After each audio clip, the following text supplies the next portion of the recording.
우리가 하나님 말씀 같이 나누기 원합니다. 오늘 말씀의 제목은요, 앞만 보고 달려가라입니다. 앞만 보고 달려가라.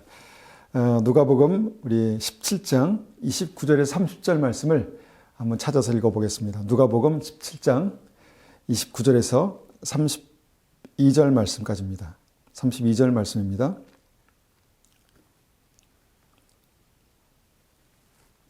자, 제가 받들어 읽겠습니다. 롯이 소돔에서 나가는 날에 하늘로부터 불과 유황이 비오듯하여 그들을 멸망시켰으니라. 인자가 나타나는 날에도 이러하리라. 그날에 만일 사람이 지붕 위에 있고 그의 세간이 그 집 안에 있으면 그것을 가지러 내려가지 말 것이요 밭에 있는 자도 그와 같이 뒤로 돌아가지 말 것이니라. 롯의 철을 기억하라.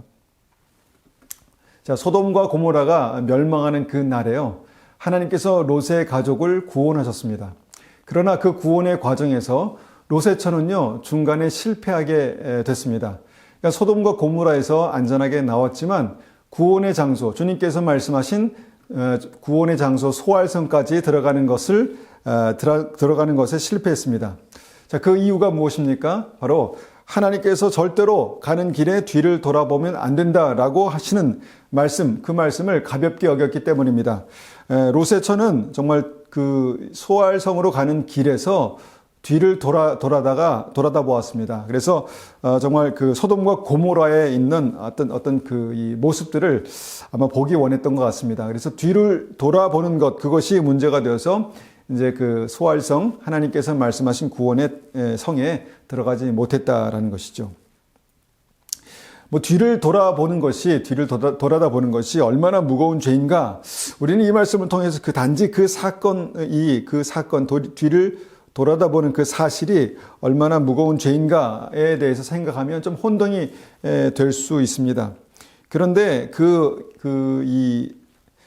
롯의 처의 잘못은요, 단지 뒤를 돌아다 보는 것이 아니었습니다. 근본적으로 그것은 하나님께서 마지막 때 구원의 날에 주신 하나님의 말씀에 대한 불순종이었습니다. 그리고 그 불순종이 정말 롯의 처의 구원의 걸림돌이 된 것이죠. 그리고 구약의 그 구원에 대해서도 우리가 지난 시간에 보았죠. 구약의 그 이스라엘 백성들이 출애굽하여서 가나안 땅에 들어가는 그 과정 속에서도 똑같은 일들이 일어났다는 것입니다. 이스라엘 백성들이 출애굽해서 광야를 지나고 가나안 땅 앞에서 정탐꾼들을 보냅니다. 정탐꾼들을 가나안 땅에 보내죠. 그리고 정탐꾼들이 이제 그 땅의 여러 가지를 보고하는 과정에서 굉장히 부정적인 말들을 쏟아냅니다. 그때 그 말을 듣고 있던 이스라엘 백성들의 마음 가운데 그 정말 죽음에 대한 두려움, 그 다음에 패배의식, 그런 것들이 몰려왔습니다. 그리고 이제 그 감정을 가지고, 그 생각을 가지고 다시 우리 애굽으로 돌아가자. 여기 있다간 정말 우리가 가나안 땅에 들어가면 다 죽을 것이다. 그렇게 말하죠. 그래서 우리가 무엇을 생각했습니까? 이스라엘 백성들이 그 몸이 출애굽했지만 마음은, 그 정신은 출애굽하지 못했습니다.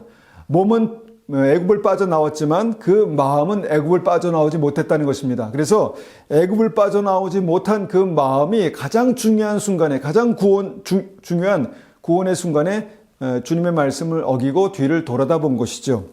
과거를 회상하면서 과거로 가자, 차라리 과거가 낫겠다, 이렇게 말한 것이죠. 그래서 이스라엘 백성들이 두려움으로 뒤를 돌아다 볼 때 결국 가나안 땅에 들어가는 구원은 실패하고 만다라는 것이 말씀의 핵심이었습니다. 여러분, 이 말씀이 우리에게 중요한 이유가 무엇이라고 생각하십니까?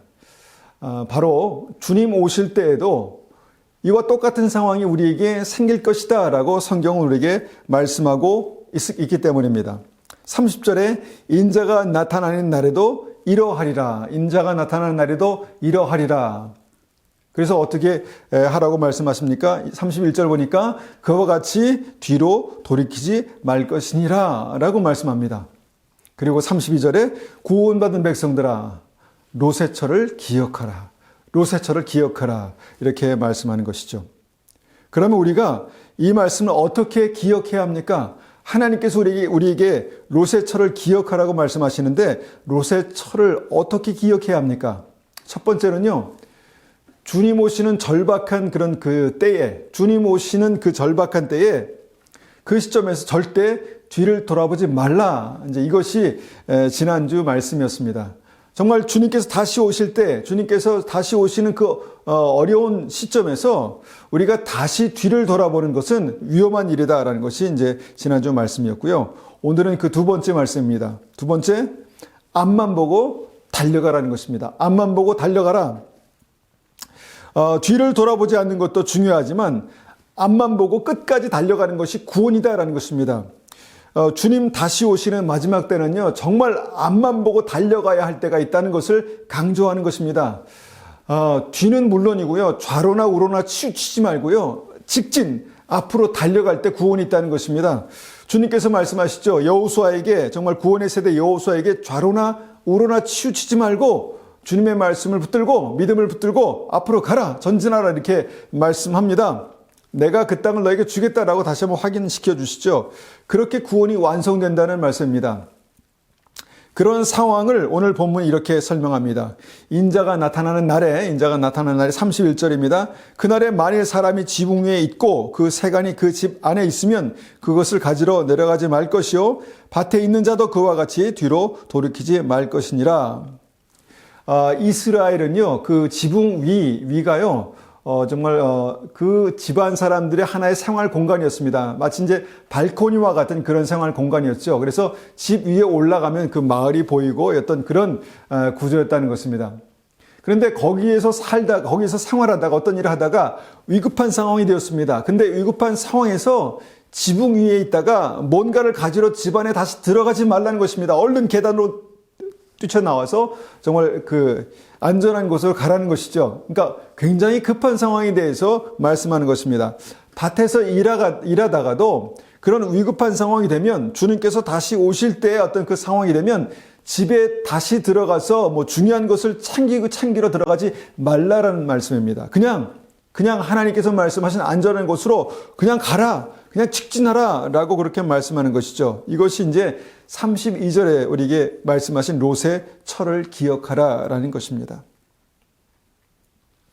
여러분, 롯의 철을 우리가 생각할 때요, 그냥 잠시 5분 이게 아니라 잠시 뒤를 돌아다 볼 때 롯의 처가 소금 기둥이 되었습니다. 그것에 대해서 그 때가 얼마나 정말 어떻게 보면 얼마나 그 위급한 상황인가, 얼마나 정말 촌각을 다투는 어떤 상황인가를 경고하는 말씀이죠.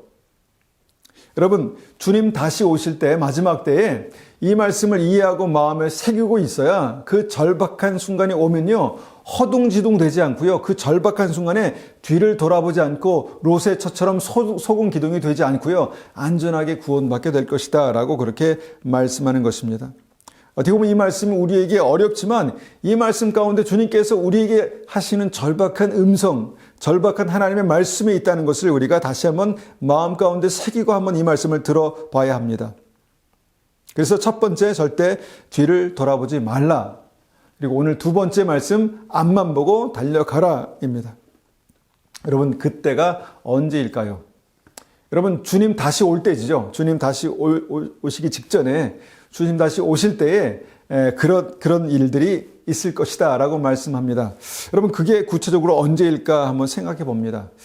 우리가 무척 가까웠다라고 믿고 또 많은 사람들이 기도하며 정말 주님께서 곧 오실 것이다 라고 그렇게 말씀하고 있지만, 이것을 정확하게 말씀해 주시는 말씀이, 이 상황들을 또 설명해 주시는 말씀이 마태복음 24장입니다. 그래서 마태복음 24장에서는 그때가 언제인가에 대해서 우리에게 말씀해 주시죠. 32절, 24장 32절 보겠습니다. 32절, 33절. 무화과 나무의 비유를 배우라. 그 가지가 연하여지고 잎사귀를 내면 여름이 가까운 줄 아나니, 이와 같이 너희도 이 모든 일을 보거든 인자가 가까이 곧 문 앞에 이른 줄 알라. 여러분, 마태복음 24장에 여러 가지 일들이, 여러 가지 마지막 때 주님 오시기 직전에 나타날 일들이 그렇게 기록되어 있습니다. 그것을 보면서 많은 사람들이 이전에도 그런 일이 있었어 이렇게 말하겠죠. 그러나 기도하는 사람들, 구원받는 하나님의 백성들은 그것을 볼 때마다 생각해야 되는 것이 있습니다. 그것은 뭐냐면 주님께서 오실 때가 곧 가까웠구나. 주님께서 오실 때가 무척 가까웠구나. 그것을 알라라는 것입니다. 곧 문 앞에 이른 줄 알라라고 말씀하시죠. 근데 특별히 오늘 말씀에서 32절 말씀에서 무화과 나무의 비유를 배우라 이렇게 말씀합니다. 가지가 연화해지고 잎사귀를 내면, 그러니까 뭔가 정말 봄이 와서 잎을 내면 여름이 가까웠구나 라는 것을 알아야 한다라는 말씀입니다. 그러니까 먼저 마지막 때 징조들이 나타나고 그때 구원받은 백성들은 주님 오실 때가 임박했다라는 사실을 알 것이다 라고 그렇게 말씀하는 것이죠. 여러분, 주님께서 오실 때가 무척 가까웠다라는 사실을 여러분 아시겠습니까? 여러분 느껴지십니까? 여러분 마태복음 24장을 한번 읽어보십시오. 읽어보시면서 읽을 때 주님께서 오실 때가 무척 가까웠다라는 것을 여러분 아시겠습니까? 그리고 이 모든 징조들 가운데 가장 확실한 정점을 찍는 그 징조가 이제 마태복음 24장 15절이죠. 마태복음 24장 15절. 그러므로 너희가 선지자 다니엘이 말한 바 멸망에 가증한 것이 거룩한 곳에 선 것을 보거든 읽는 자는 깨달을진저. 이 말씀에 대해서 여러 가지 의견들이 많습니다. 여러 가지 의견들이 많은데 우리가 이 말씀을 가장 정확하게 안전하게 우리가 볼 수 있는 방법은 성경을 통해서 성경을 보는 것입니다. 이 구절은 다니엘서 9장 27절을 가리키는 말씀이죠. 다니엘서 9장 27절. 그가 장차 많은 사람들과 더불어 한 이레 동안의 언약을 굳게 맺고 그가 그 이레의 절반의 제사와 예물을 금지할 것이며 또 포악하여 가증한 것이 날개를 의지하여 설 것이며 또 이미 정한 종말까지 진노가 황폐하게 하는 자에게 쏘아지리라 하였느니라 하리라. 이 사건은요, 기원전 167년에 안티코스라는 이 그리스 통치자가 예루살렘에 있는 유대인의 성전에 그 번제단 위에 제우스 제단을 세웠습니다. 그리고 그곳에서 정말 소나 양이 아니라 제우스 신에게 돼지로 희생제사를 드렸다는 것이죠. 굉장히 어떻게 보면 하나님을 모독하고 하나님을 정말 모욕하는 어떤 그런 일들을 한 것이죠. 이것이 이제 이 사건이 멸망에 가증한 것으로 그렇게 우리가 이제 알려져 있습니다.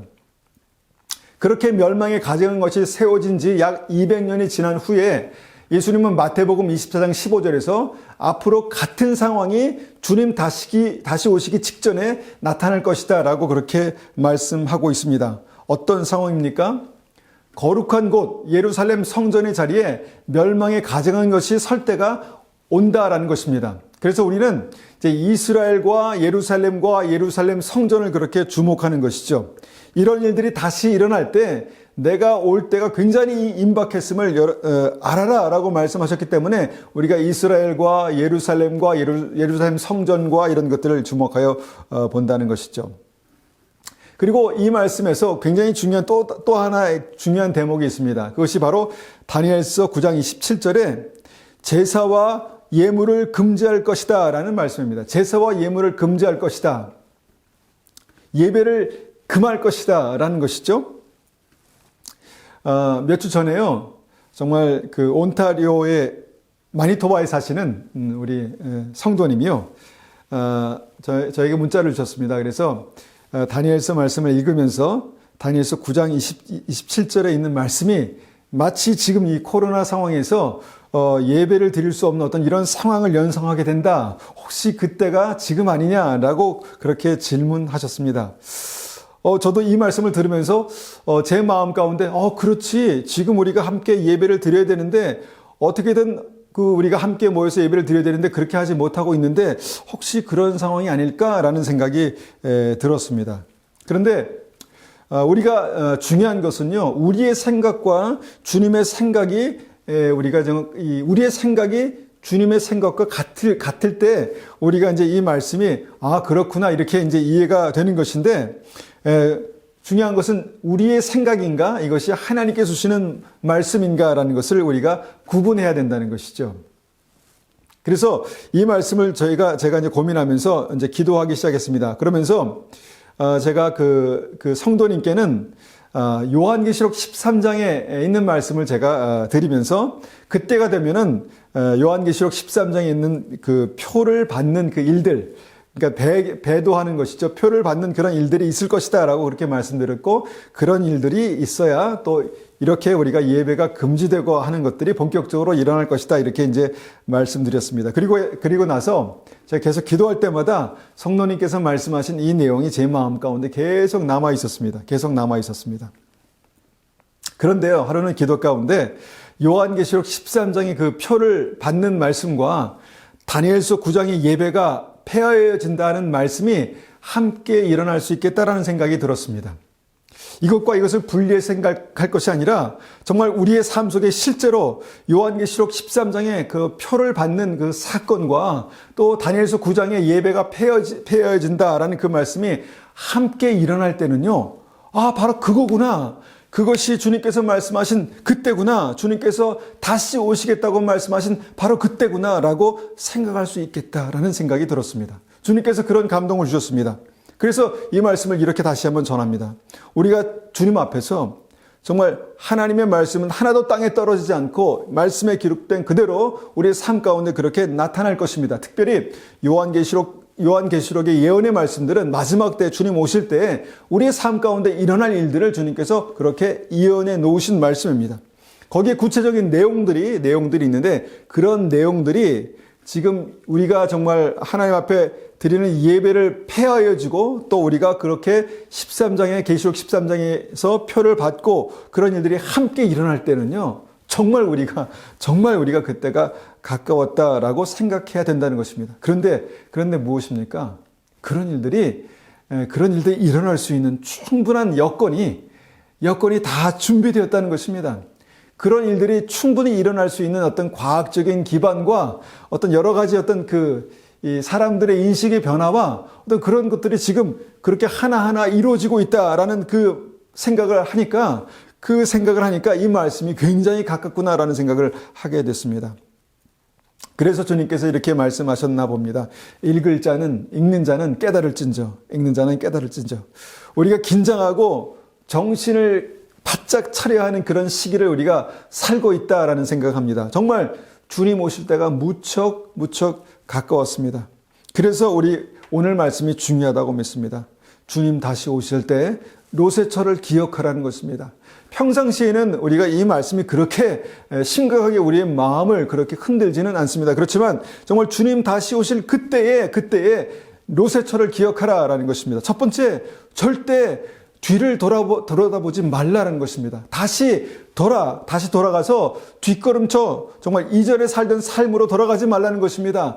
그러면 어떻게 합니까? 두 번째, 무조건 앞만 보고 달려가라는 것입니다. 앞으로만 가라는 것입니다. 소돔과 고모라가 멸망할 때 구원을 위해서 무조건 구원의 소활성을 향해서 앞으로 달려가는 믿음이 있어야 된다는 것입니다. 가나안 땅 앞에서 두려움과 불신앙으로 다시 애굽을 생각하고 다시 광야로 돌아가지 말라는 말씀입니다. 앞으로 주님께서 약속하신 그 가나안 땅을 향하여서 들어가라는 것입니다. 진군에 들어가라는 것이죠. 여러분, 주님 다시 오실 때 구원의 때에 같은 원리로 여러분 많은 사람들이 허둥대면서 뒤를 돌아다보고 좀 더 안전하고 좀 더 내 삶의 어떤 이 위협을 감수할 수 있는 어떤 그런 쪽으로 그렇게 뒤로 돌아가려 할 것입니다. 그런데 그때 허둥대지 말고 뒤를 돌아보지 말고 앞으로 그렇게 달려가라라고 말씀하시는 것입니다. 그렇다면 이렇게 우리가 주님께서 말씀하시는 앞으로 달려가라라는 어떤 이런 어떻게 보면 추상적인 믿음을 어떻게 우리의 삶 속에 실제적으로 적용할 수 있을까요? 여러분, 구원의 마지막 순간 주님께서 다시 오시고 믿는 자들이 정말 들려 올라가는 그때의 그 절박한 순간에는요, 어떻게 우리가 절박한 순간에 정말 앞으로 갈 수 있을까? 첫 번째, 오직 한 가지에만 집중하는 것입니다. 오직 한 가지. 그것이 무엇입니까? 소아를 향하여서, 가나안을 향하여서 주님 말씀하신 대로 들어가는 그 한 가지에 집중하는 것입니다. 그 한 가지가 무엇입니까? 바로 그리스도 예수 안에 있는 구원입니다. 그리스도 예수 안에 있는 구원입니다. 여러분, 예수님께만 집중하는 것이 구원의 핵심입니다. 여러 가지로 혼란스럽고 어려울 때에 다른 여러 가지 상황이나 형편이 아니라 주님께만 집중하는 것이 구원의 핵심이다라는 것입니다. 여러분, 어려운 상황이 올 때 예수님께로만 집중하는 것이 바로 주님께로 직진하는 것입니다. 여러분, 예수님께로만 달려가는 그 믿음, 직진하는 믿음이 뭔가요? 예수님께로만 달려가는 믿음이 뭡니까? 내 안에 예수님께서 사시는가? 여러분, 이것이 집중하는 것입니다. 내 안에 예수님께서 살아계시는가? 내 안에 예수님께서 말씀하시는가? 내가 예수님과 깊은 관계 속에서 사랑하며 살아가고 있는가? 주님께서 나의 삶을 인도하시는가? 예수님께 집중하는 것입니다. 여러분, 구원의 보증으로 주님께서 성령을 주셨다라고 말씀하셨는데 구원의 보증인 성령께서 내 안에 역사하시는가? 말씀하시는가? 이것을 확인하는 것이 주님께 집중하는 것입니다. 여러분, 성령께서 내 안에 역사하시면 무엇입니까? 내 안에 그 증거인 성령의 열매가 있는가? 사랑, 희랑, 화평, 오래 참음, 자비, 양성, 충성, 온유, 절제가 내 마음 가운데 있는가? 이것이 우리의 삶 속에 주님께 집중하는 것입니다. 여러분, 내가 날마다 오늘 하루 주님과 동행하고 있는가? 이것이 주님께 집중하는 것이죠. 나는 그리스도의 몸 가운데 있는가? 이것이 주님께 집중하는 것입니다. 여러분, 길이요 진리요 생명 되신 주님께 집중하면 마지막 때 어떤 상황이 될지라도 모든 무거운 문제는 풀릴 것입니다. 모든 우리를 짓누르는 여러 가지 어려운 문제들을 우리가 뚫고 나갈 수 있을 것입니다. 여러분, 그 주님 다시 오심이 임박할 때는요, 여러분 평상시에는 여유 있게 조금 여유를 가지고 뒤도 돌아보고 과거도 돌아보고 또 좌우도 살피면서 그렇게 믿음의 길을 갈 수 있습니다. 그러나 주님 다시 오심이 무척 임박할 그때는요, 옥상에 있다가도 집안에서 중요한 것을 챙길 그런 1분의 여유도 없을 것이다 라는 것입니다. 그렇게 하면 안 된다는 것입니다. 1분이 뭡니까? 그냥 잠깐 뒤를 돌아보는 것도 큰 위험이 될 수 있다라는 것을 주님께서 아주 강력하게 말씀하시는 것입니다. 이 땅에 사는 우리가 정말 모든 것을, 많은 것을 누리고 삽니다. 그리고 많은 것을 가지고 삽니다. 그런데 결정적인 순간에 주님 한 분만 붙들어야 살 때가 있을 것입니다. 결정적인 순간에 주님 한 분만 붙들어야 살 수 있습니다. 여러분, 그런 믿음이 있으십니까? 제가 목회하면서 우리 귀한 성도님들이 정말 그 마지막 임종을 맞이할 때를 이제 종종 함께 이제 임종을 볼 때가 있습니다. 정말 마음이 아프고 정말 착잡하고 우리가 믿음의 소망, 천국의 소망이 있지만 정말 안타깝죠. 그런데 그때 그런 생각을 했습니다. 나에게도 이런 순간이 올 텐데, 우리 모든 사람에게 마찬가지지만 특별히 그때 나에게도 이런 마지막 순간이 올 텐데, 그때 내가 아등바등 죽을 똥살똥 붙들고 가던 많은 것들이 무슨 소용이 있을까라는 생각을 해봤습니다. 여러분, 그때 내가 붙들 수 있는 것이 무엇이 있을까요? 그런 마지막 때 만약에 내가 마지막 임종의 순간을 내가 맞이한다면 그때 내가 붙들 수 있는 게 뭐가 있을까요? 주님밖에 없습니다. 여러분, 그렇지 않겠습니까? 주님밖에 없습니다. 주님께서 다시 오실 때 그런 심정으로 주님께 집중하고 주님을 붙들라라는 것입니다. 마지막 때에 주님 오실 때 위기의 순간이 올 것인데 그때 오직 예수님께로만 집중해서 예수님께로만 그렇게 직진하라라고 말씀하는 것입니다. 그래서 롯의 때를 기억하라. 성경은 주님 오실 그때 우리가 닥칠 그런 절박함을 그렇게 지금 말씀하고 계시는 것입니다. 그런데요, 주님께서 그렇게 절박함, 안타까움으로 그렇게 말씀하시지만 아이러니하게도 이 말씀을 무겁게 받지 못하는 이유가 뭐라고 생각하십니까? 저는 그것이 구원의 확신이라고 생각합니다. 물론 구원의 확신이 있어야 합니다. 구원의 확신을 가지고 우리가 살아갈 수 있어야 합니다. 그런데 구원의 확신의 어떤 반대적인 어떤 그 측면을 보면요, 이 성경에 보면 이 말씀에 대한 확신, 주님의 선하심에 대한 확신, 그런 확신은 있지만요, 구원의 확신이란 정확한 말씀은 없습니다. 그렇다고 제가 구원의 확신을 부정하는 것은 절대 아닙니다. 구원의 확신은 정말 귀한 믿음입니다. 분명하게 귀한 믿음입니다. 그런데 핵심은 뭐냐면요, 구원의 확신 자체가 구원의 확실한 증거가 아니라는 것입니다. 여러분, 구원의 확신 자체가요, 구원의 확실한 증거, 구원의 확증이 아닙니다. 왜 그렇습니까? 성경을 보면요, 그렇게 구원의 확신이 있었던 사람들이 구원받지 못하는 그런 모습들을 보게 됩니다.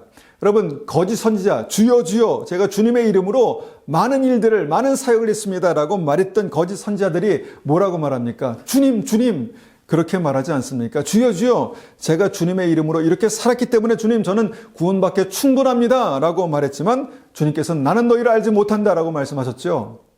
여러분, 마태복음 25장에 양과 염소의 비유에도 그런 말씀이 나옵니다.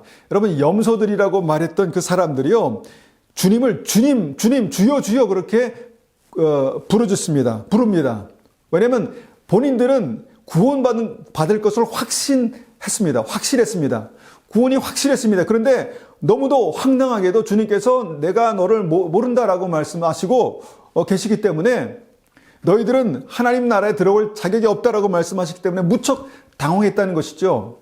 여러분, 그들이 구원의 확신이 있었다는 것입니다. 구원의 확신이 있었습니다. 여러분, 열천의 비유에도 미련한 5처녀가 여러분 그 함께 등불을 들고 있으면서 구원받을 것을 확신하지 못했겠습니까? 확신했을 것입니다. 그런데 미련한 5처녀가 정말 기름을 구하러 마지막 중요한 순간에 뒤로 돌아갔습니다. 뒤로 돌아갔을 때 정말 다시 그들이 그 천국 혼인잔치에 들어갈 수 없었습니다. 주님께서 그들이 정말 주님 주님 애타게 부르면서 문 좀 열어주세요 라고 그렇게 말했을 때, 주님께서는 나는 너희를 알지 못한다라고 말씀하셨죠. 여러분, 확신이 구원의 확실한 증거는 아니라는 것입니다. 믿음의 확신, 구원의 확신은 굉장히 중요한 믿음이지만 그것이 증거는 아니라는 것이죠. 여러분, 이것을 우리가 분명히 깨어서 알고 있어야 됩니다. 주님께서는요, 구원의 확신보다는 구원의 증거에 대해서 굉장히 강조한 말씀하십니다. 성령께서 우리 안에 계시는 것이 구원의 증거죠. 구원의 보증으로 성령께서 계시니까, 성령께서 우리 안에 계시면요, 반드시 우리의 삶 속에 나타나는 것이 있는데, 그것이 뭐냐면 성령의 열매입니다. 주님의 인격이죠. 성령의 열매입니다. 그리고 주님께서 우리 안에 계시는 것이 여러 가지로 확인되는데, 고린도후서 13장 5절에서는 이렇게 말씀하십니다. 고린도후서 13장 5절입니다.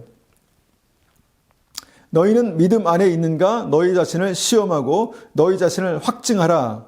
예수 그리스도께서 너희 안에 계신 줄을 너희가 스스로 알지 못하느냐? 그렇지 않으면 너희는 버림받은 자니라. 여러분, 우리가 구원받았다는 사실을요, 스스로 알게 됩니다. 스스로 경험하게 됩니다.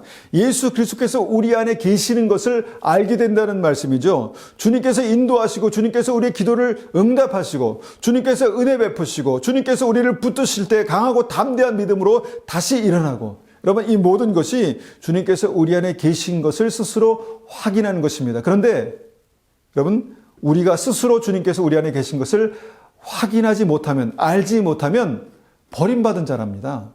여러분, 이것이 구원의 확신으로 우리가 이해할 수 있는 말씀입니까? 아닙니다. 그래서 확신보다는 확증을 갖는 것이 믿음입니다. 그런데 여러분, 많은 사람들이 붙드는 구원의 확신의 결정적인 문제가 뭐냐? 바로 롯의 철을 기억하라는 말씀이 그렇게 크게 하나님의 두려운 경고로 들리지 않는다는 말씀입니다. 왜냐하면 나는 이미 구원받았기 때문에. 나는 그때 회개하고 그때 세례받고 나는 이미 구원의 확신이 있기 때문에 정말 롯의 처가 나와 무슨 상관이야, 이렇게 생각한다는 것이죠. 여러분, 이것이 큰 문제입니다. 이것이 확신의 큰 문제입니다. 구원의 확신으로 주님을 붙드십시오. 구원의 확신이 우리에게 필요합니다. 그런데 그 확신으로도 롯의 철을 기억하라는 주님의 말씀을 분명히 기억해야 합니다. 분명히 기억할 수 있고 분명히 그것을 가지고 붙들고 믿음으로 오늘을 살 수 있어야 그것이 구원의 확신이 구원의 확증으로 나타날 수 있는 믿음이다라는 것입니다.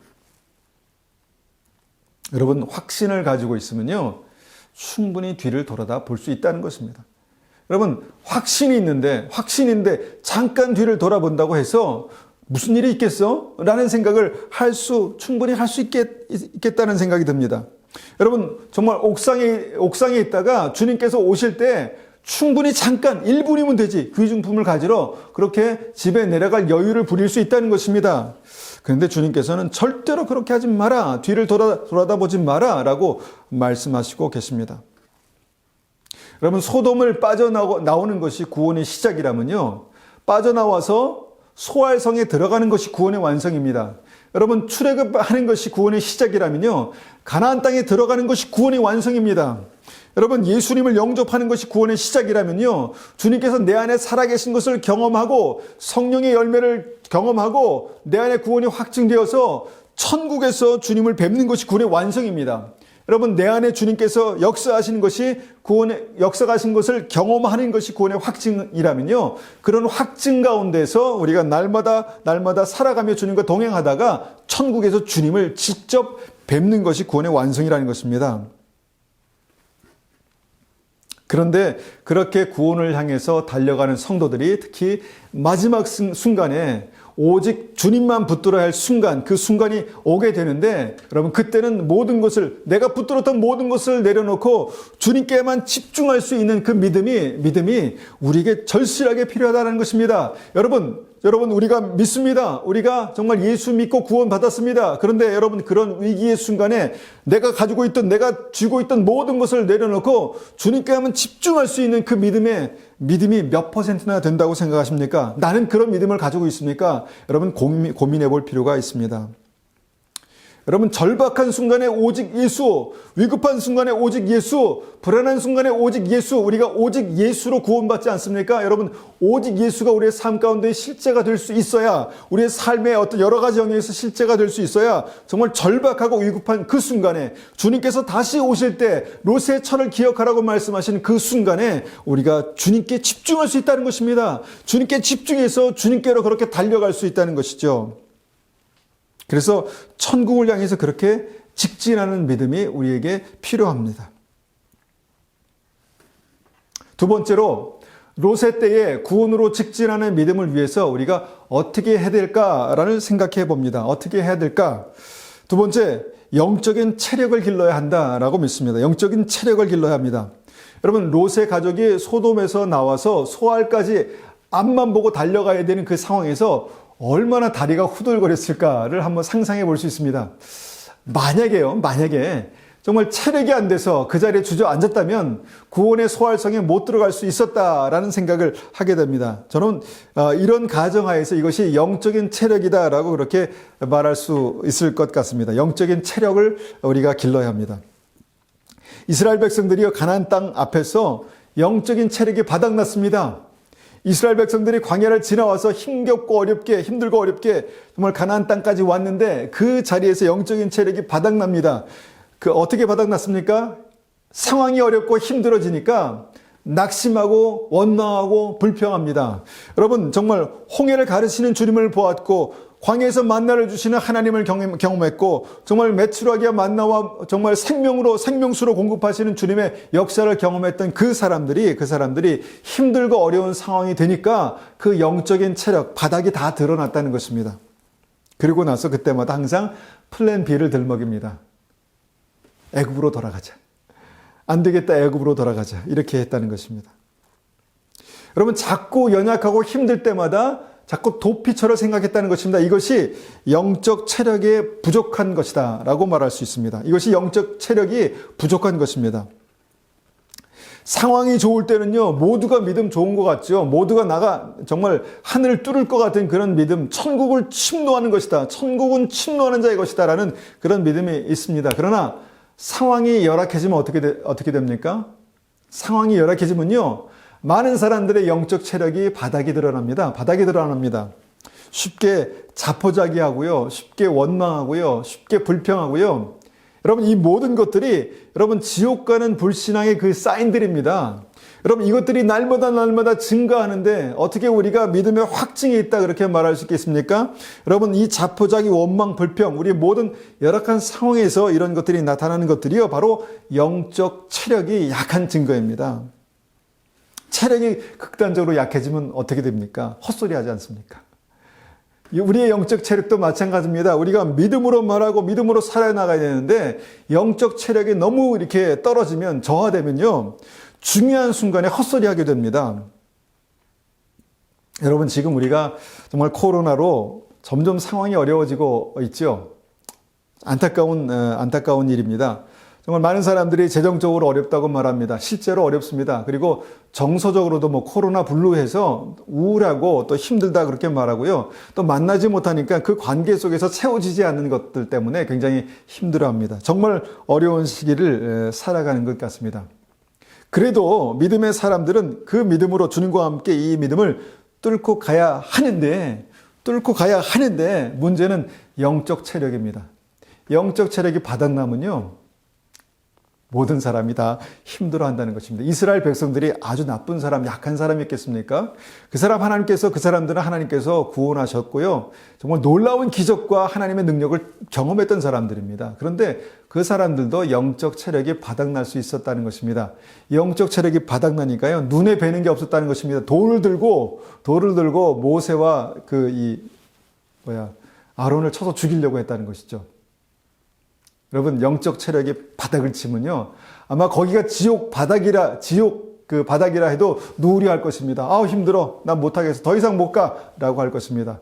아마 독이 든 빵이라도 먹을 것입니다.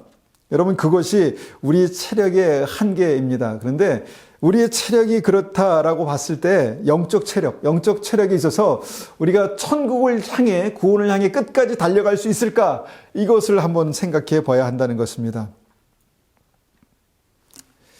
여러분, 마태복음 25장에 여러분 슬기로운 5처녀의 믿음이 바로 이 영적 체력의 어떤 우리가 이 말씀과 이렇게 함께 이해할 수 있는 말씀이라고 봅니다.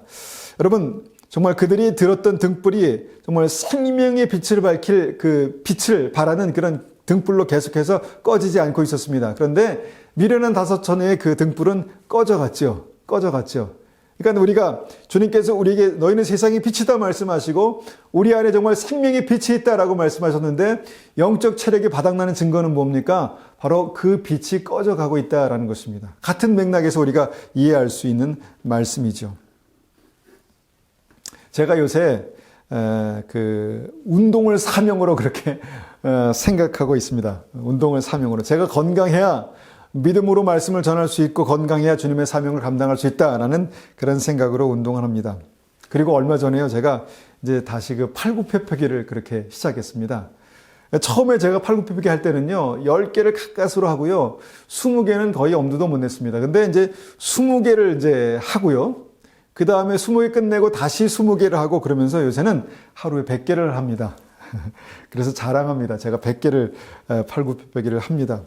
그러면서 생각하는 것이, 우리가 체력이 약한 게 아니라 체력을 우리가 기를 수 있구나, 체력을 우리가 이렇게 키울 수 있구나라는 것을 제가 깨달았습니다. 그렇습니다. 영적인 체력도 마찬가지입니다. 한순간에 체력을 타고나고 한순간에 강한 어떤 믿음의 소유자, 그런 영적 체력의 소유자가 되는 것이 아닙니다. 꾸준히 준비해야 하는 것입니다. 꾸준히 준비하는 것이 영적 체력을 우리가 다시 어떻게 보면 강하게 그렇게 준비하는 것입니다. 슬기로운 5처녀의 비밀이 뭡니까? 계속해서 기름을 예비했다는 것이죠. 영적 체력을 준비했다는 것입니다. 영적인 체력을 준비해서 마지막 때 주님 다시 오시기 직전에 그래도 정말 끝까지 빛을 발할 수 있는 영적 체력이 그들에게 있었다라는 것입니다. 여러분, 이 영적 체력이 우리에게 정말 있기 위해서는요, 시간과 열정을 투자해야 합니다. 시간과 열정을 투자하십시오. 나는 구원의 확신이 있기 때문에 나는 더 이상 괜찮아. 위험합니다. 여러분, 구원의 확신이 있어도요, 여러분, 구원의 확증이 우리의 삶 가운데 날마다 증가하지 않는 믿음은 위험한 믿음입니다. 여러분, 영적인 체력을 키우는데, 기름을 예비하는데 시간과 열정을 투자해야 합니다. 말씀을 읽고요, 말씀을 혼자 읽기 어려우면 같이 읽어야 하고요, 함께 공부하고 함께 기도하고 그 말씀을 붙들고 함께 살아갈 때 우리의 영적인 근력이 더 강인해집니다. 영적인 체력이 더 강인해집니다. 우리가 먹고 그냥 누워있으면 어떻게 됩니까? 배만 나오지 않습니까? 여러분, 배가 나오면 병이 생기잖아요. 영적인 것도 마찬가지입니다. 그냥 듣고만 있으면, 기도하지 않으면, 듣고만 있으면, 살지 않으면, 여러분, 그 영적인 상태는 그냥 배가 나온 비만의 상태가 되게 되는 것이죠. 영적으로 병들 수 있다는 것입니다. 믿음이 마찬가지입니다. 여러분, 끝까지 믿음으로 달려가려면요, 체력이 있어야 합니다. 특별히 마지막 순간에 실패하지 않으려면요, 영적인 힘, 영적인 체력을 길러야 합니다. 여러분, 마지막으로 롯의 때에 앞만 보고 달려가는 구원을 생각할 때, 한번 이런 생각을 해볼 수 있을 것 같습니다. 언제까지 달려야 하나? 언제까지? 여러분, 언제까지 달려야 합니까? 핵심은요, 세 번째 핵심은요, 반드시 결승점을 통과할 때까지 우리는 꾸준히 달려야 한다는 것입니다. 이 결승점을 통과할 때까지 꾸준히 달려가는 이 믿음을 확실하게 우리 이해시켜 주신 말씀이 바로 계시록에 있는 말씀이죠. 계시록에 바로 7교회에게 주신 승리에 관한 말씀입니다. 계시록 7교회에게 주님은 믿음의 어떤 승리가 뭐냐라고 그렇게 말씀하시고, 그 승리는 결국 구원이다라고 그렇게 말씀합니다. 승리하는 자가 정말 생명나무 과일을 먹게 된다 이렇게 말씀하시죠. 승리하는 자가 생명책에서 정말 지워지지 않는다 이렇게 말씀하시죠. 그래서 이 계시록의 7교회에게 주신 그 구원의 핵심은 승리입니다. 이 승리가 뭔가, 그것은 시작해서 끝까지 과정을 거쳐서 끝까지 포기하지 않는 것이 승리라는 것이죠. 그래서 이 믿음, 구원받는 믿음의 핵심은 승리라는 것입니다. 우리가 이 달리기를 생각해 본다면요, 장거리 달리기를 생각해 본다면 우리가 중간쯤까지 잘 달릴 수 있습니다. 그런데 마지막 순간에 뒤를 돌아보거나 마지막 순간에 주저앉으면 그것은 승리가 아닌 것이죠. 여러분, 우리가 토끼와 거북이 얘기 알지 않습니까? 아무리 잘 달리면 뭐합니까? 끝까지 달리는 것이 승리입니다. 여러분, 구원도 마찬가지입니다. 사도 바울은 그렇게 달려갈 길을 마치고 믿음을 지키는 것이 구원이다라고 그렇게 강조하죠. 그것이 디모데후서, 아까 읽었던 디모데후서 4장 7절, 8절 말씀입니다. 디모데후서 4장 7절 8절 받들어 읽겠습니다. 나는 선한 싸움을 싸우고 나의 달려갈 길을 마치고 믿음을 지켰으니. 여러분, 사도 바울이 한 번 믿고 그곳으로 끝, 이게 아니라 나는 선한 싸움을 싸웠고 나의 달려갈 길을 마치고 끝까지 믿음을 지켰다라고 그 인생의 마지막에 고백하고 있습니다. 그리고 8절에 이제 후로는 나를 위하여 의의 면류관이 예비되었으므로 주 곧 의로우신 재판장이 그날에 내게 주실 것이며 내게만 아니라 주의 나타나심을 사모하는 모든 자에게도니라. 아멘. 그래서요, 믿음은 끝까지 달려가는 것입니다. 여러분, 중간에 잘 달렸다고, 그래서 중간에 내가 1등이라고 어떤 1등이라는 확신 때문에 중간에 뭐 이렇게 축배를 들고 뭐 이렇게 같이 축하하고 그러지 않지 않습니까? 중간에 1등하는 것도 중요하지만 끝까지 뛰는 것이 중요합니다. 혹여 우리가 이제 인생의 마지막 때를 달리고 있다라고 생각할 수 있습니다. 나는 나이가 많이 들었고 또 인생을 많이 살았기 때문에 인생의 마지막 때를 달리고 있다. 이렇게 생각해서 어떻게 보면 어떤 인생의 마지막 때를 살고 있지만 나의 믿음은 뒤처져 있다. 이렇게 생각할 수도 있을 것 같습니다. 그러나 여러분, 낙심하지 마십시오. 혹시 그런 생각이 들거든 낙심할 필요가 없습니다. 왜냐하면 주님께서 말씀하신 구원은 정말 그 중간, 그 시작과 중간도 중요하지만 끝까지 달려가는 것이 이 구원받는 믿음의 경기의 룰이다라는 것입니다. 그래서 끝까지 달려가는 것이 믿음이고 끝까지 달린 것이 구원입니다. 주님 오심이 가까울 때에 특별히 앞으로 달려야 하는 절박한 이 순간에 이 핵심은 끝까지 달리는 것이다라는 것을 우리의 마음 가운데 꼭 새기시기 바랍니다. 결론을 냈습니다. 주님 오실 때 온전한 믿음의 사람에게도요, 어떤 위기의 순간이 찾아올 것이다. 고난이 있을 것이다. 어려움이 있을 것이다. 주님께서 말씀하시죠. 많은 사람들에게 이때가 위기로 보일 것입니다. 그런데 여러분, 확실한 주님의 말씀은 무엇입니까? 믿음의 사람들은 넉넉히 이길 것이다 라는 것입니다. 믿음의 사람들은 분명코 주님께서 약속하신 가나안 땅에 들어갈 것이다 라는 것입니다. 주님을 신뢰하고 앞만 보고 하는 사람은 정말 주님의 약속의 성, 소할 성에 들어갈 것이다 라고 말씀하는 것입니다. 여러분, 그래서 이기는 믿음의 핵심은요, 앞으로 달려가는 것입니다. 앞으로 달려가는 것입니다. 그때 승리하는 믿음, 그 믿음을 직진하는 믿음이라고 그렇게 말할 수 있습니다. 어떻게 우리가 앞으로 그렇게 직진합니까? 세 가지를 말씀드렸죠. 먼저는 오직 예수님으로 그렇게 직진하는 것입니다. 우리가 예수님으로 그렇게 날마다 직진할 때, 주님께로 날마다 나아갈 때, 그때 우리의 삶 가운데 생명의 문이 열릴 것입니다. 살 길이 열릴 것입니다. 앞으로 직진하기 위해서는요, 영적인 체력이 필요하다고 말씀드렸습니다. 여러분, 우리가 믿음으로 살아갈 때 악한 마귀의 방해도 많고요, 내 안에 치열한 싸움, 나와의 싸움도 굉장히 치열합니다. 그런데 마지막 때, 정말 마지막 전력 질주를 하기 위해서는요, 강한 영적 체력이 있어야 합니다. 여러분, 그 체력을 기르시기를 축원합니다. 그 체력을 기르시기를 축원합니다. 그리고 확실하게 기억해야 할 것은 끝까지 달려야 한다는 것입니다. 결승전이 얼마 남지 않은 마지막 코스가 어떻게 보면 제일 힘듭니다. 근데 힘을 내십시오. 주님께서 오실 때 많은 사람들이 정말 힘들어할 것입니다. 그러나 끝까지 달릴 수 있습니다. 끝까지 달리는 것이 믿음입니다. 이런 절박한 믿음을 가지고 롯의 철을 기억하라고 말씀하시는 그 주님의 말씀을 기억하고요. 여러분, 이 때를 살아가는 그런 은혜가 우리에게 있어야 합니다. 여러분, 그것을 알고 믿음으로 사는 우리들에게 주님께서 은혜와 능력을 넘치도록 부으실 것을 확신합니다.